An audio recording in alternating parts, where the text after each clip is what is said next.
Assalamualaikum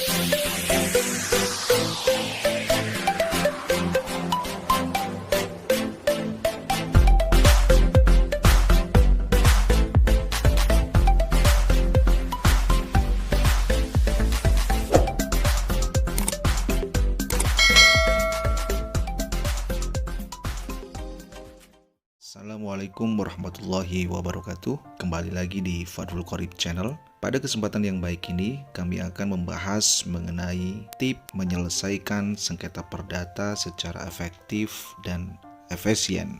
Namun, sebelum lanjut menonton, bagi rekan-rekan yang baru mampir di channel ini, jangan lupa untuk mendukung channel ini agar channel ini lebih berkembang lagi, yaitu dengan cara subscribe, like, share, dan komen. Baik rekan-rekan, sebelumnya perlu diketahui bahwa penyelesaian perkara perdata memiliki cara kerja yang berbeda dengan perkara pidana. Perkara perdata adalah perkara mengenai perselisihan hubungan antara perseorangan yang satu dengan perseorangan yang lain mengenai hak dan kewajiban atau perintah dan larangan dalam lapangan keperdataan. Misalnya, perselisihan tentang perjanjian jual beli, perselisihan tentang perjanjian sewa menyewa, pembagian harta bersama, perceraian, dan lain sebagainya.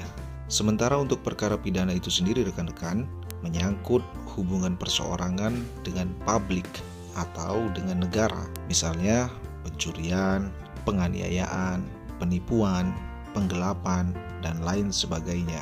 Dalam proses penyelesaian perkara perdata di pengadilan, maka para pihak yang bersengketa atau advokat atau pengacara dari masing-masing pihak, jika ia menggunakan pengacara, mereka akan saling berhadapan dalam persidangan. Sedangkan dalam perkara pidana, terdakwah atau pengacaranya, jika ia menggunakan pengacara, maka ia akan menghadapi jaksa penuntut umum. Jadi rekan-rekan, dari sini tampak jelas perbedaannya antara perkara pidana dengan perkara perdata. Seperti yang sudah kami jelaskan di awal, bahwa kali ini kami akan membahas mengenai tips menyelesaikan sengketa perdata. Karena memang tidak jarang sengketa perdata berakhir di meja hijau atau di pengadilan.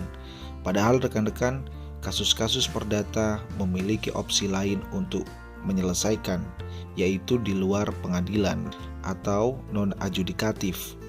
Seperti misalnya negosiasi dan mediasi. Bahkan langkah non-adjudikatif ini rekan-rekan sangat dianjurkan dalam sengketa-sengketa perdata sebelum para pihak memutuskan untuk membawa perkara yang disengketakan tersebut ke meja hijau. Dalam proses negosiasi, maka para pihak berinisiatif untuk melakukan pertemuan. Tentunya dalam pertemuan tersebut, para pihak membahas dan mencari jalan keluar atas persoalan yang ada. Namun, jika tidak ada titik temu dalam proses negosiasi, maka para pihak dapat memilih opsi lain, yaitu dengan cara mediasi. Rekan-rekan, mediasi ini bisa dilakukan dengan melibatkan mediator atau penengah yang sifatnya objektif untuk mencari jalan tengah atau win-win solution bagi kedua belah pihak yang berperkara tersebut.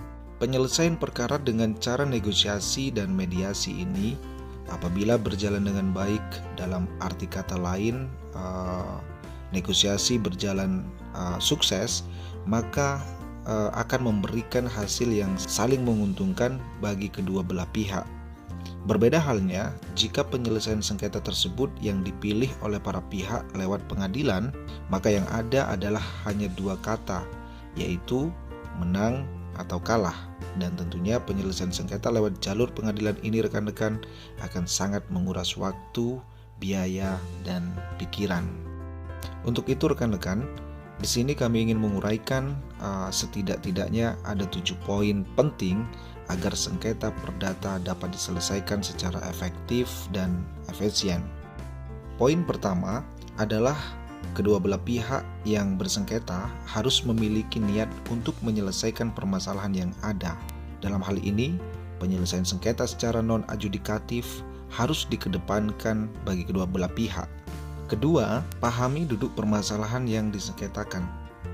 Jadi di sini rekan-rekan, kita pahami dulu masalahnya. Apabila kita dari sisi pihak yang melakukan klaim atau menerima klaim, harus lihat apakah klaim itu punya dasar atau tidak. Poin yang ketiga adalah memiliki target realistis dan bisa diterima dalam menyelesaikan masalah. Artinya, jika kita mengklaim sesuatu, maka kita harus selalu mengedepankan negosiasi untuk mencari jalan keluar yang baik, yang adil, tanpa harus ke pengadilan. Keempat adalah memahami poin-poin yang akan dinegosiasikan. Artinya, sebelum rekan-rekan melakukan negosiasi, maka rekan-rekan sebaiknya pahami dulu poin-poin apa yang akan dinegosiasikan nantinya dengan pihak lawan. Poin kelima, jika rekan-rekan menggunakan jasa advokat atau pengacara, maka sebaiknya pilihlah konsultan hukum atau pengacara yang memahami persoalan. Hal ini menjadi poin penting karena dalam proses negosiasi, pengacara atau konsultan hukum tidak hanya bertugas memberikan masukan terkait legal, namun juga memberikan masukan terkait komersial. Poin yang keenam adalah para pihak harus terlibat dalam penyelesaian sengketa meskipun masing-masing pihak sudah menunjuk advokat untuk menyelesaikan sengketa yang ada. Dan yang ketujuh atau poin yang terakhir adalah memanfaatkan mediasi ketika perkara harus berlabuh atau harus berujung ke pengadilan. Karena pada dasarnya rekan-rekan, meskipun perkara tersebut terpaksa harus diselesaikan lewat pengadilan, tetap saja nantinya para pihak diupayakan mediasi, dan pada saat itulah rekan-rekan harus bisa memanfaatkan sebaik mungkin mediasi yang difasilitasi oleh pengadilan. Baik, itulah rekan-rekan tips menyelesaikan sengketa perdata secara efektif dan efisien. Semoga informasi ini bermanfaat. Wassalamualaikum warahmatullahi wabarakatuh.